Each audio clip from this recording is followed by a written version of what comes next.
Tax breaks for venues. Yes, they're a really good idea. I was asked to say whether I think they're likely. I think it's going to be a tough fight to get them. I did write to the Chancellor about tax breaks the last couple of weeks, and his response were he values the creative industries, he kind of sees the need of tax breaks elsewhere, but there are no plans for tax breaks for venues. And what are these tax breaks I'll be looking for? It still doesn't get away from the fact that we need to make the venues profitable and they need to have the right acts and the right services.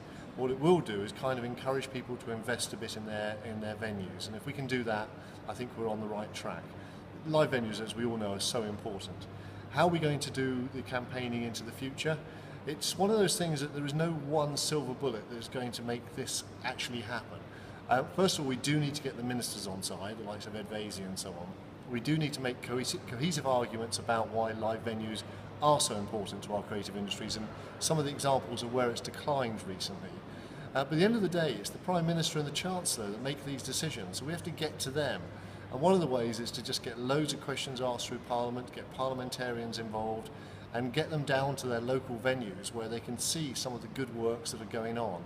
And if you can engage with the MP in that way and get the constituents to engage in that way, I think we have a chance of persuading George Osborne and the Prime Minister in the new Parliament, assuming it's a Conservative Parliament, and if it's not, then of course the Labour counterparts. And I think it's just a case of saying this is cross-party, let's get it fixed, let's not throw away what is good about the country in 10 years' time and keep that bedrock right. It can't cost much money, and it's more about actually it will make money, not cost money.